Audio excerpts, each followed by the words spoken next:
Bienvenue à vous pour un nouvel épisode de votre émission avec le Maroc depuis Washington. Je suis Adam Early et je suis très heureux de vous retrouver. Le thème d'aujourd'hui porte sur la disparition d'Élisabeth II, la reine, qui avait accédé au trône en 1952 à l'âge de 25 ans et morte le 8 septembre à 96 ans.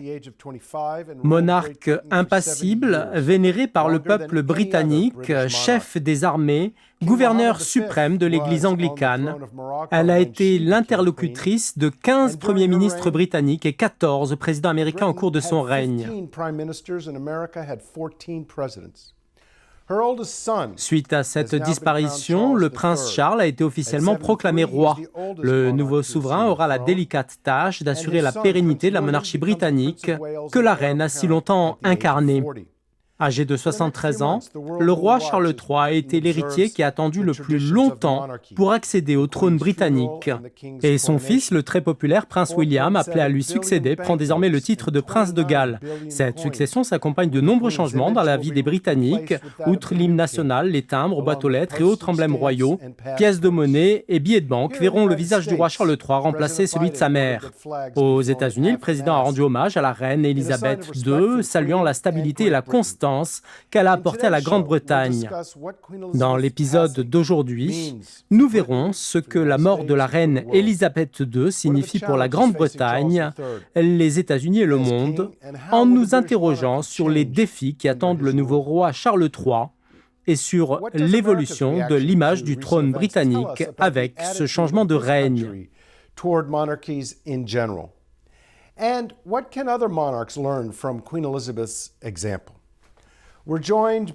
Avec nous aujourd'hui pour débattre de ce sujet, j'ai le plaisir d'accueillir Ilan Berman, le premier vice-président de l'American Foreign Policy Council, qui est basé à Washington, D.C. Ilan Berman est également expert en sécurité régionale et il a été consultant auprès de la CIA et des départements d'État et de la Défense. Bienvenue Ilan, permettez-moi de donner la parole à notre chroniqueur Mark Feifel. Mark, à l'exception de Lyndon Johnson, la reine Élisabeth II a rencontré tous les présidents américains depuis Harry Truman. Vous avez servi avec le président américain George W. Bush. Alors, pouvez-vous nous expliquer ce que la reine Élisabeth II représentait pour les dirigeants américains? Est-ce que son seul statut explique la force des sentiments imprégnés de respect et d'admiration que les gens lui portaient? Ou est-ce sa personnalité qui est à la source de cette estime? Pensez-vous que le roi Charles III ou son successeur auraient une relation aussi étroite avec leur peuple? So I think that very much it was the personality of the Queen. Of course, immediately you are put upon a pedestal as the head of the UK monarch, but it's what you do with it and how you work at it, and that she did extraordinarily well. I worked at the White House 2007 when the Queen made a visit. Je pense que c'était probablement une question de personnalité. La reine avait accédé au trône à l'âge de 25 ans et à la différence de ses prédécesseurs, la jeune souveraine a été caractérisée par un règne d'une longévité et une popularité exceptionnelle. En 2007, quand George Bush a déployé tout l'apparat de l'Amérique républicaine pour accueillir la reine Élisabeth II, je faisais partie du staff présidentiel. C'était une cérémonie en grande pompe sur les pelouses de la Maison-Blanche, mais ce jour-là, le président a commis un lapsus qui aurait pu être lourd de conséquences. Dans son discours, elle a annoncé que Sa Majesté avait aidé à célébrer le bicentenaire des États-Unis en 1776 au lieu de 1976. La reine lui a alors lancé un regard que seule une mère pouvait donner à son enfant et lors de son discours, elle a rebondi sur la faute de son hôte avec beaucoup d'humour en disant ce qui suit, je la cite, « Je me suis demandé si je devrais commencer ce toast en disant quand j'étais ici en 1776. » Et tout le monde a alors explosé de rire. C'est exactement ce qui était la reine. Elle savait qu'elle avait une personnalité empreinte d'élégance et de rigueur, mais elle pouvait faire preuve de beaucoup d'humour. Nous verrons si le roi Charles III peut avoir autant de spontanéité et de fitness avec le peuple britannique et les peuples du Commonwealth à travers le monde dans les mois à venir. Je pense qu'il a suffisamment d'expérience pour y parvenir, puisqu'il a perdu sa femme, la princesse Diana, dans des conditions dramatiques et douloureuse avant d'entrer dans une phase de reconstruction de près d'un quart de siècle. Nous verrons ici si cette période a suffi à faire de lui un roi qui aura fort à faire pour que la monarchie conserve le poids qu'elle avait sous le règne d'Élisabeth II. Yeah. You know, the way you put it made me think that je comprends que l'on compare Charles III et Élisabeth II. On voit bien que la reine avait une aisance extraordinaire en matière de communication. Et ce sera certainement l'un des plus grands défis que Charles III aura à relever.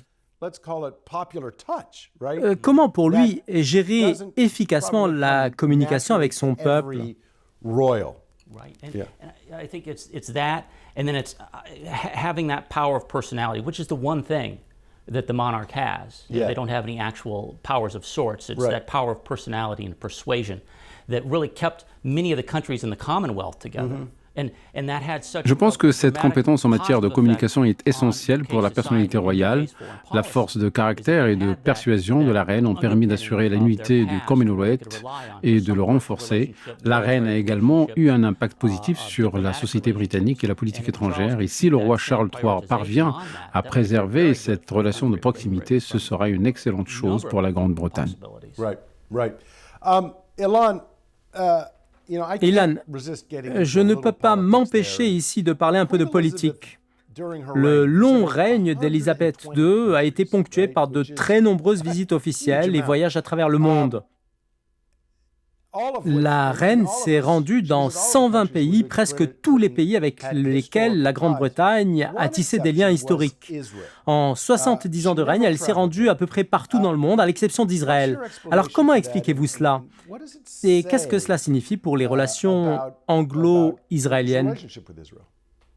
Right. Well, it's a very good question, and it's certainly a question that folks in the Israeli media are asking now as they do the sort of C'est une très bonne question. D'ailleurs, les médias israéliens la posent actuellement dans ce qui semble être une évaluation de son règne et de ses contributions en tant que reine. Je pense que Marc avait raison de dire que la clé, c'était la forte personnalité et sa conscience de savoir quand parler et quand se taire. Élisabeth II a été proclamée reine d'Angleterre et chef du Commonwealth au début du déclin de l'Empire britannique, quand la Grande-Bretagne a perdu sa place de première puissance mondiale, ce qui a constitué un énorme changement. Actuellement, tous ceux qui lui rendent hommage se concentrent sur l'histoire coloniale de la Grande-Bretagne. L'essentiel de son mandat en tant que reine a été lié aux efforts pour faire face à ce déclin britannique et de maintenir l'équilibre des relations de la Grande-Bretagne avec une multitude de pays du monde, y compris les États du Moyen-Orient.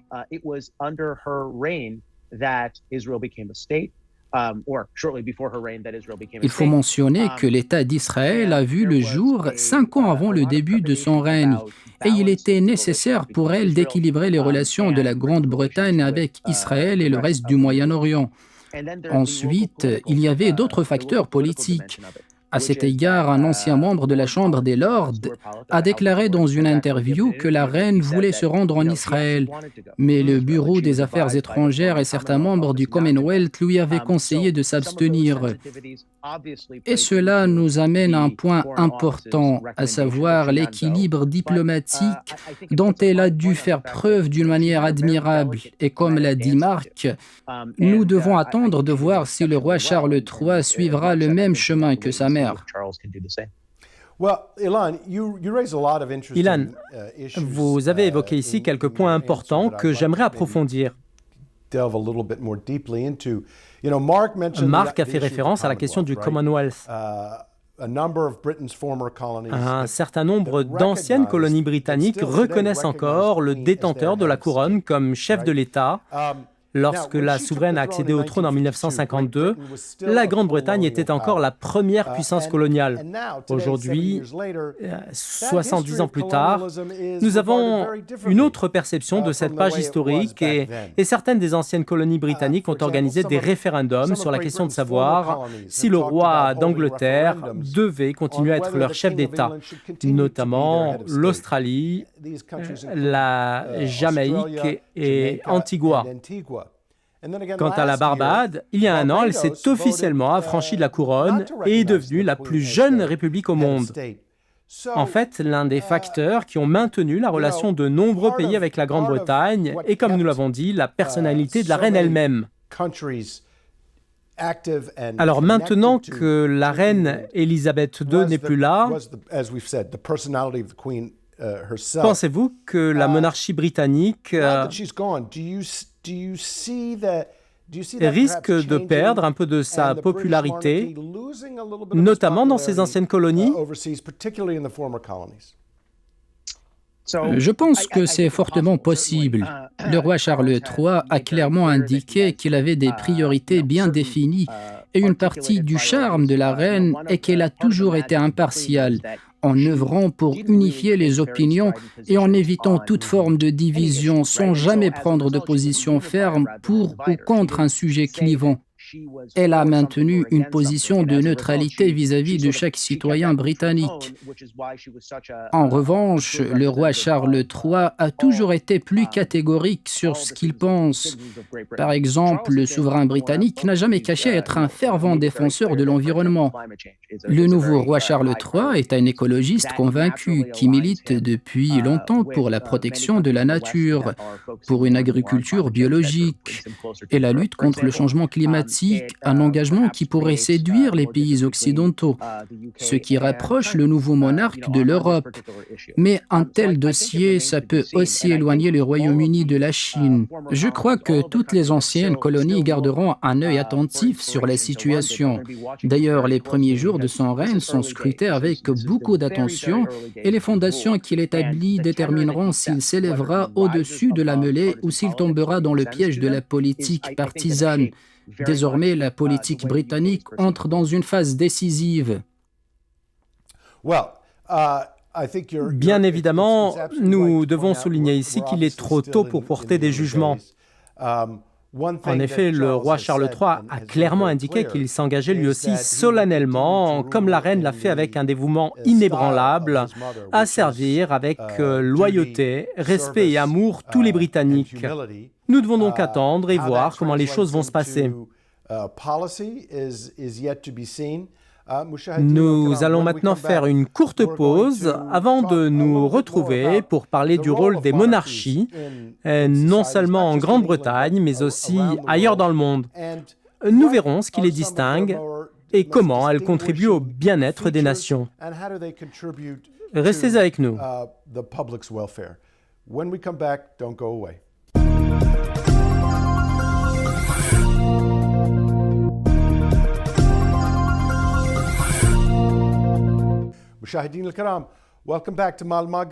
Nous voilà de retour pour la suite de votre programme avec le Maroc depuis Washington.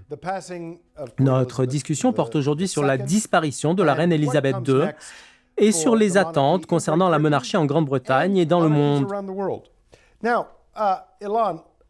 Ilan, je pense qu'il est important de souligner ici que toutes les monarchies ne sont pas identiques. Certaines sont des monarchies absolues où le roi gouverne seul au nom de la nation tout entière, tandis que les monarchies en Grande-Bretagne, au Maroc ou dans d'autres pays d'Europe sont constitutionnelles dans le sens où le roi partage le pouvoir avec d'autres institutions démocratiques. Alors j'aimerais vous demander de nous parler de ce régime monarchique qui a été établi selon des traditions et des valeurs très anciennes, mais qui a su changer et évoluer avec le temps pour répondre aux défis du monde contemporain. Right. Well, and I think those differences make all the difference in terms of how these countries are perceived globally. Écoutez, je pense que ces distinctions font la différence quant à la façon dont ces pays sont perçus à l'échelle internationale. Si nous regardons les monarchies constitutionnelles où les pouvoirs sont délégués au gouvernement et où le roi devient un symbole de leadership, nous trouvons que ces monarchies constitutionnelles sont plus ouvertes au pluralisme, plus stables et plus capables de corriger les lacunes. Vous avez mentionné tout à l'heure que la reine Élisabeth II a vu se succéder 15 premiers ministres au fil de ses 70 ans de règne, dont Liz Truss, entrée en fonction 2 jours avant la mort de la reine. Tous ces premiers ministres avaient des priorités et des agendas complètement différents. Ils étaient appréciés par certains et détestés par d'autres, mais la reine était au-dessus de tous. D'ailleurs, on observe une popularité similaire à celle de la monarchie britannique dans d'autres endroits comme dans le Golfe ou au Royaume du Maroc.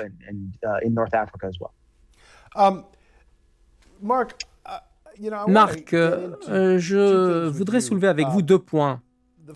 Le premier concerne le concept de la monarchie et le second porte sur la vision américaine de ces régimes monarchiques.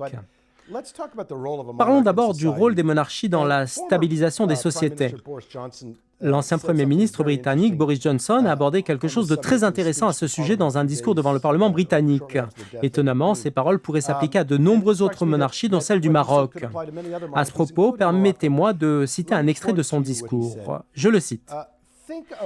Elle n'est pas seulement l'incarnation vivante de l'histoire, de la continuité et de l'unité de ce pays, mais parce qu'elle est à la tête de tout notre système et qu'elle est la pierre angulaire et la soupape de sécurité de l'État. Son rôle ne peut être joué par personne d'autre, car elle est la seule à qui on peut faire confiance pour être au-dessus de tout parti ou intérêt politique ou commercial, et incarner de manière impartiale le concept et l'essence de la nation. Fin de citation.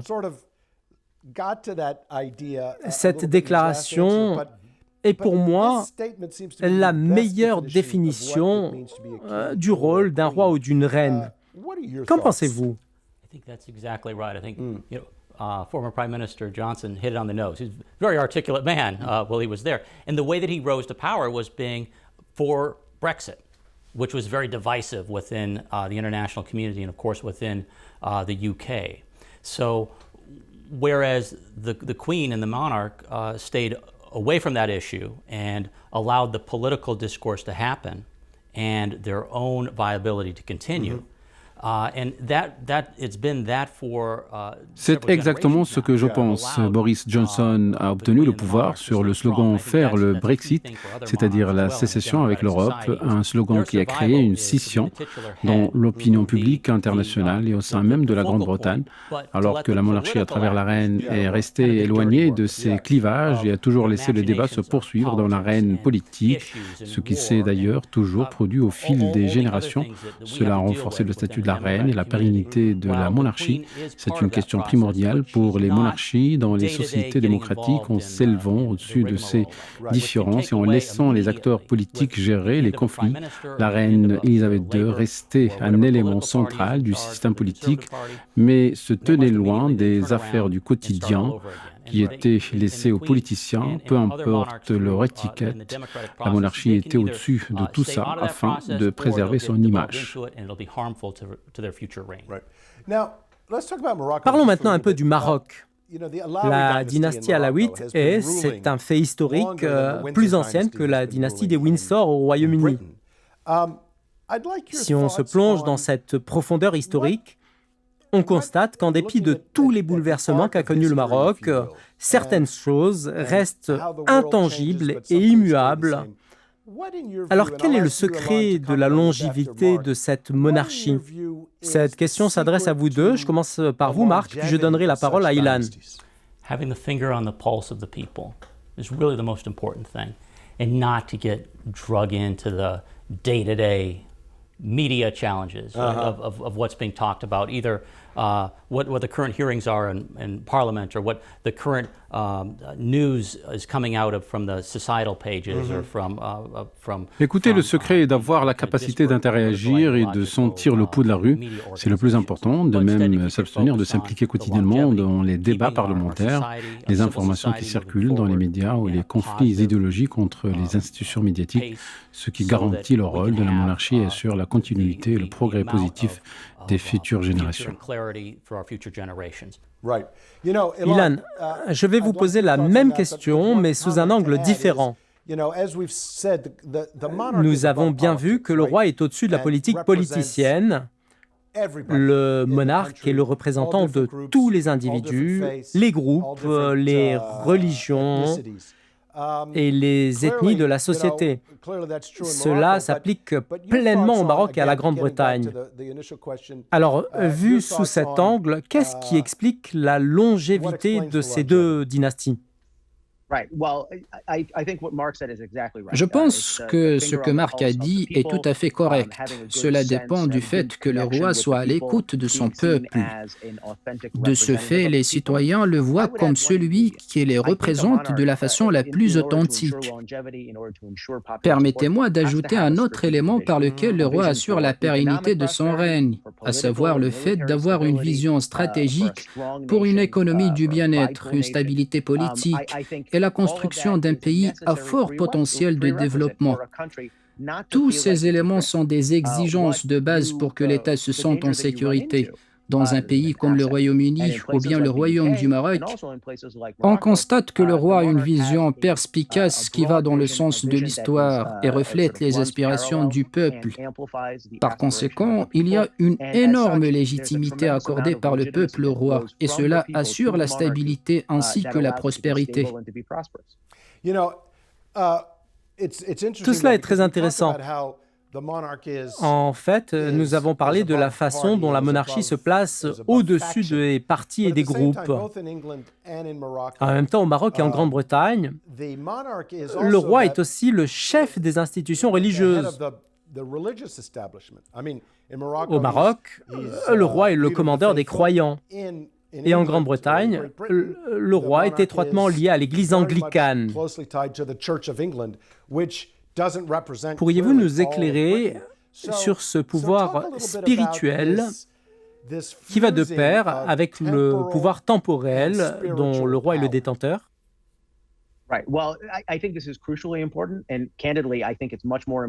Je pense que ce point est très important. Franchement, cela a une plus grande importance dans le monde islamique. Par exemple, la position du roi du Maroc est une position exceptionnelle en tant que descendant en ligne directe du prophète. Il est le commandeur des croyants, un titre qui est unique et inédit, sauf peut-être dans le royaume hachémite en Jordanie. Le roi Mohammed VI, au-delà de son pouvoir temporel, est le dépositaire d'une légitimité religieuse séculaire et intangible. Cela est vraiment singulier.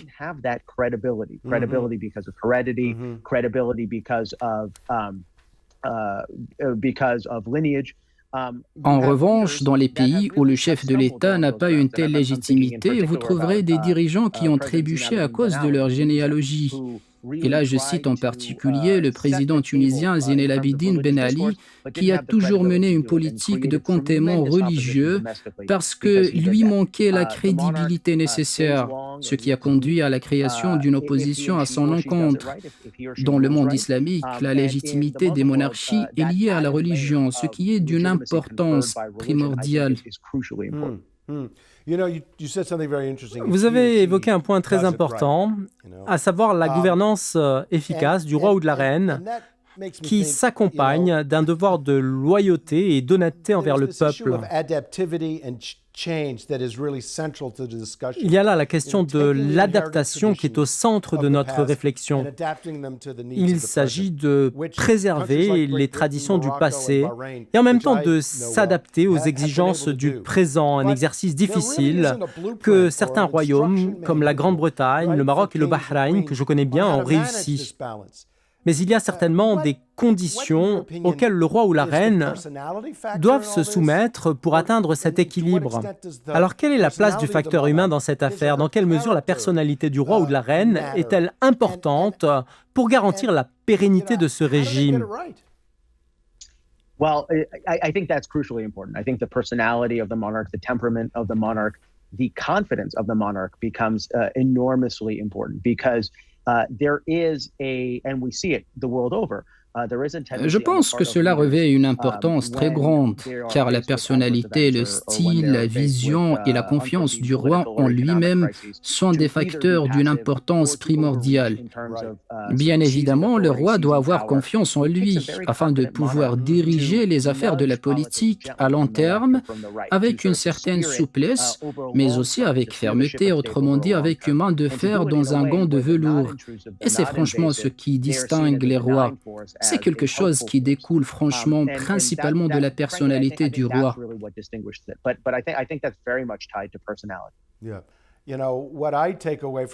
Nous arrivons malheureusement déjà au terme de cette discussion.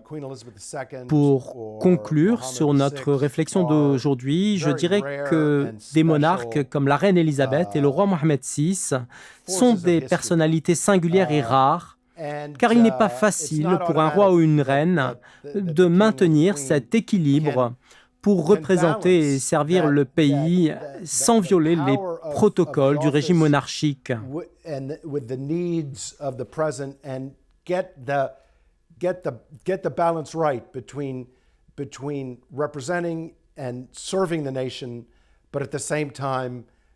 Ces capacités sont un don de Dieu que certains ont et d'autres pas. Il est tout à fait clair que le royaume du Maroc et le Royaume-Uni ont ce don divin et nous l'avons vu dans les hommages lors des condoléances au moment de la mort de la reine Élisabeth II.